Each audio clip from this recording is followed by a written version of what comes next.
સમર્પણ અંજીર ફાર્મ મોટા આકડિયા અત્યારે પણ અંજીર ચાલુ જ છે અને આપણી વચ્ચે ઘણા બધા ખેડૂતો હાલ અંજીર જોવા ઉપસ્થિત છે. એમને આપણે માહિતી અને વિગત પૂછીએ. નમસ્કાર ખેડૂત મિત્રો, ક્યાંથી પધારો આપ?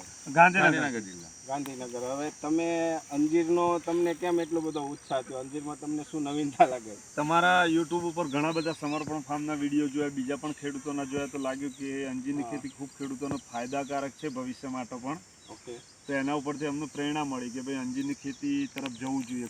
તમે અત્યારે ગાંધીનગરથી આ ગરમીમાં તાપમાં જોવા આવ્યા એ બદલ તમારો ઉત્સાહ મને સારો એવો દેખાય છે. હવે આ અંજીરનું આપણે સર્વે કર્યું, જોયું બધું, તમે એમાં અંજીર ટેસ્ટ કર્યા, તો તમારા કંઈ પ્રશ્ન હોય તો રજૂ કરો. અચ્છા દિનેશભાઈ, હવે આ તમારી વેરાયટી છે અને ડાયના, હા, તો એ બંને વેરાયટીની અંદર ડિફરન્સ શું?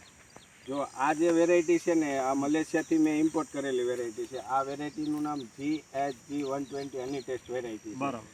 GHG એટલે કે આનું હની ટેસ્ટ નામ છે. હની ટેસ્ટ એટલે મધના ટેસ્ટ જેવો. બરાબર. અને 120 એટલે કે 120 ગ્રામ સુધી આ ફળની સાઇઝ બને છે. બરાબર. એટલે 40 ગ્રામથી લઈને 120 ગ્રામ સુધીના ફળ મેં આમાં પણ જોયેલા છે. નાની ક્વોલિટી જે નામ છે એ પ્રમાણે મળે છે.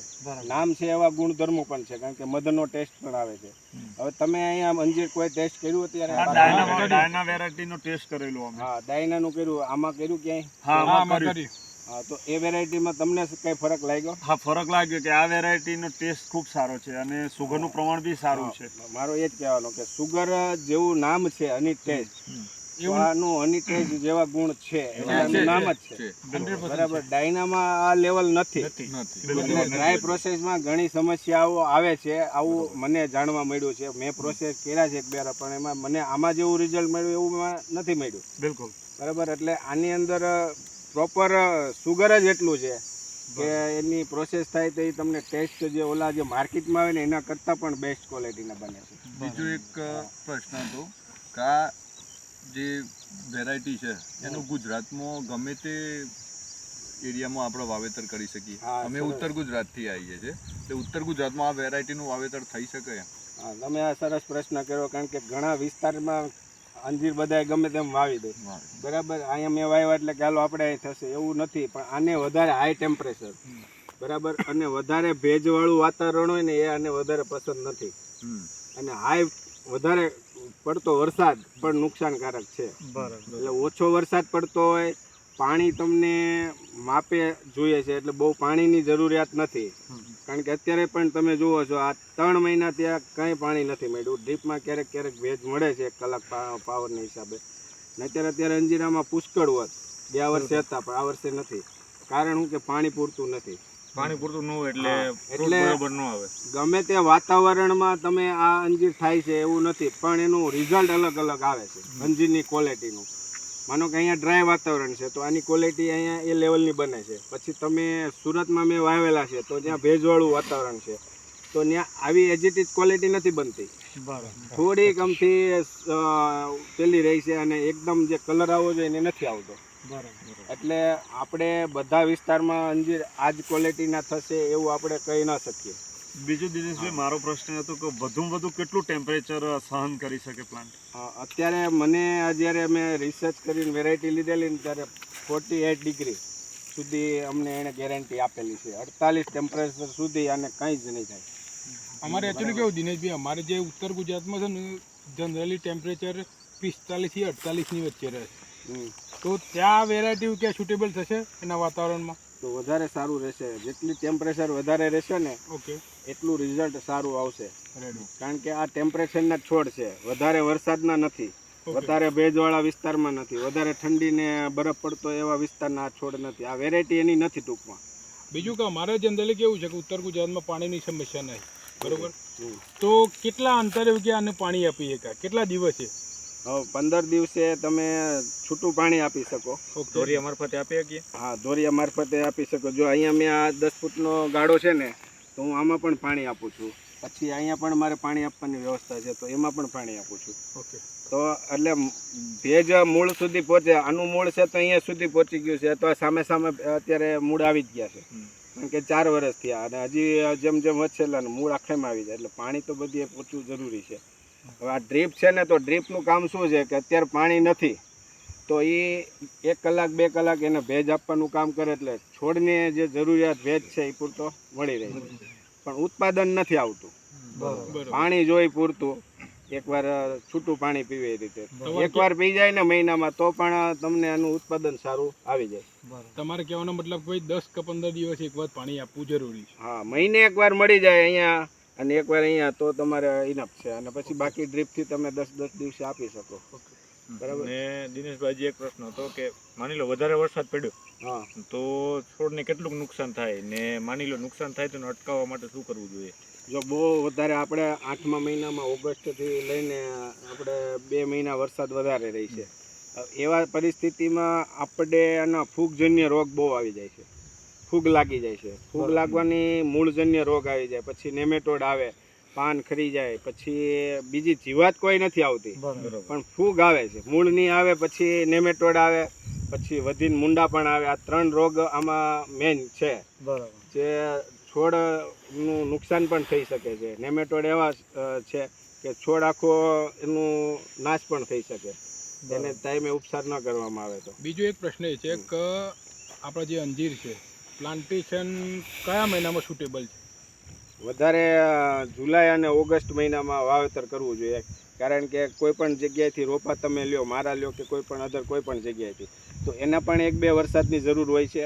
અને વાવ્યા પછી જમીન તમારી ગરમ હોય છે, પહેલા વરસાદમાં જમીન ગરમી બહાર નીકળે છે, એટલે એમાં રોપા ફેલ થવાની શક્યતા વધારે હોય છે. ત્યારે આપણે 1-2 વરસાદ થઈ જાય તો જમીનની ગરમી થોડીક ઠંડી પડી જાય, એટલે પછી તમે જે છોડ મૂકો ને તો એ ફેલ નથી જતો. એટલે જુલાઈ અને ઓગસ્ટમાં વાવેતર કરવું વધારે સારું. વધારે અનુકૂળ જુલાઈમાં બેસ્ટ રહે છે, કારણ કે જૂનમાં આપણે વરસાદ પડે તો રોપા જ્યાં ત્યાં પડ્યા હોય તો એને પણ વરસાદી વાતાવરણનો 1-2 લાભ મળી ગયો, અને જમીન તમારી ગરમ હોય તો એને પણ આપણે થોડીક ઠંડી પડી જાય.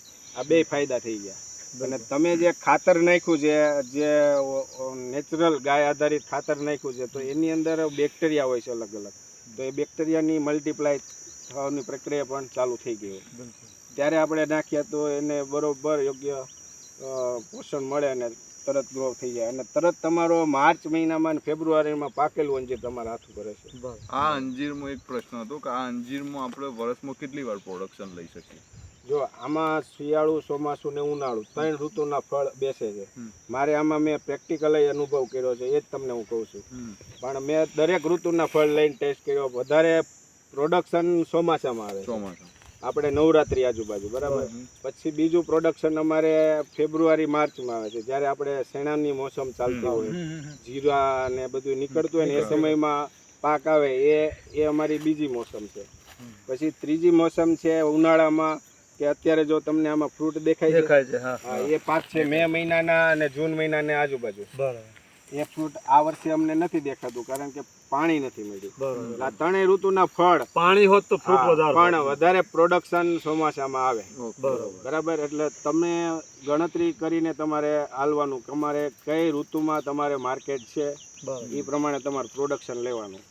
પછી તમારે માર્કેટ ચોમાસામાં હોય દિવાળીએ, અને તમે પછી શિયાળામાં પકવો અથવા ઉનાળામાં પકવો તો એ રોંગ પડી જાય. પણ તમારે માર્કેટ ક્યારે છે અને તમે માર્કેટ ક્યારે સેટ કરેલું છે, તો એવા સમયમાં તમે ફ્રૂટ માર્કેટમાં આપો તો ભાવ મળે. હવે એ જ સમયમાં ફ્રૂટ વધારે હોય તો ન મળે. આમાં એ ફાયદો છે કે તમે 12 મહિના ફ્રૂટ માર્કેટમાં વેચી શકશો, આગળ પાછળ કરીને. બીજો પ્રશ્ન એ હતો કે તારે અંજીરમાં મેજર પ્રોબ્લેમ એ છે કે માલ આવી ગયો, કટિંગ કરી દીધું કે હાર્વેસ્ટિંગ કરી દીધું, પછી વેચવો ક્યાં, એ તમે એની સલાહ અમને આપો ભાઈ શું કરવું એમ. વેચવામાં અંજીર ફળ વેચવું ને એટલું ઈઝી છે, પણ માર્કેટમાં આનો અત્યારે અવેરનેસ કોઈ જોયું જ નથી. માર્કેટમાં મૂકશો ને એટલે લોકો પહેલાં એ કહે છે આ અંજીર છે પાકેલું, એટલે કોઈને હાવ નવીન જ લાગે છે. કારણ કે અમે વેચ્યા ને એટલે અમને એક્ઝિબિશનમાં અમે સ્ટોલ રાખ્યા હતા, લોકો પહેલાં તો અંજીર જોઈને આમાં આશ્ચર્ય થઈ જતા, ઓહો અંજીર છે એમ ખુશ થઈ જતા હતા. તો આપણા વિસ્તારમાં થાય એવું પહેલાં કરતા હતા, આપણે ગુજરાતમાં અંજીર થાય એવું કહેતા હતા. મેં કીધું થાય ના, ખાવ ને ટેસ્ટ કરો. અમે ટેસ્ટ પહેલાં કરાવ્યા. વેચવા હાટું અમે સ્ટોલ ઉપર અંજીર નહોતા લઈ ગયા, પણ કાપીને બધાને જાજો ટેસ્ટ જ કરાવ્યો હતો, અને એમાં અમને બહુ સારો રિસ્પોન્સ મળ્યો હતો. બીજો એક પ્રશ્ન એ છે કે જુલાઈ ઓગસ્ટમાં આપણો વરસાદ વધારે પડતો હોય, બરોબર, તો એ વખત પ્લાન્ટેશન કઈ રીતે કરવું? જુલાઈ ઓગસ્ટમાં આપણને ગમે ત્યારે ગેપ મળી જાય. આખો 24 કલાકમાં આપણને 8-10 કલાક તો ગેપ મળી જ જાય. હા, મળી જાય. બરાબર. એ સમયે પ્લાન્ટ વાવી દેવાના, ભલે ને ગારો હોય પણ વાવી દેવાના. ઓકે, પછી એને કંઈ નુકસાન નહીં થાય.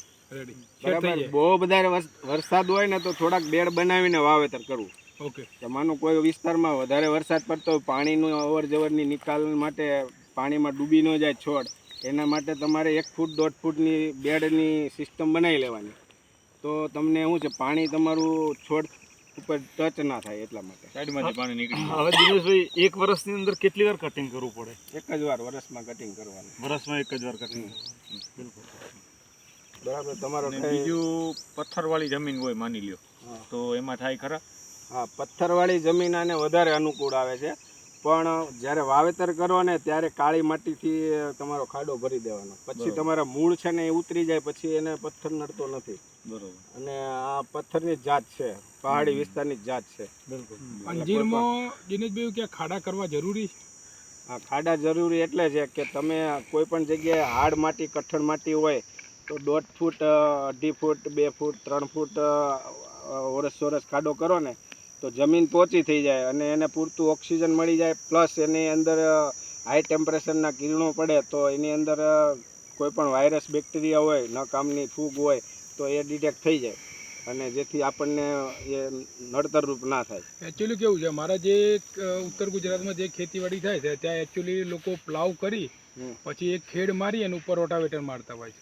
ઓલરેડી લગભગ આઈ થિંક 2.5-3 ફૂટ સુધી તો પ્લાવ જતું જ હોય છે. બરોબર.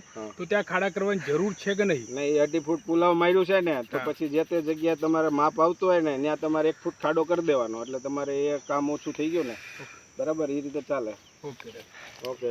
નમસ્કાર ખેડૂત મિત્રો. આપણા બધા ખેડૂતો આવ્યા એ વતી તમે બહારથી આવ્યા અને અહીંયા જોવા આવ્યા ટેમ્પરેચરમાં, અને તમે જે પ્રશ્ન કર્યા એ ખેડૂત ઉપયોગી પ્રશ્ન હતા. મને એવું લાગ્યું કે આ પ્રશ્ન હજી સુધી કોઈએ નહીં કર્યા હોય, જે દરેક ખેડૂતોને કામમાં આવ્યા પ્રશ્ન છે. આવનાર ખેતી કરશે તો એને ઉપયોગી થશે.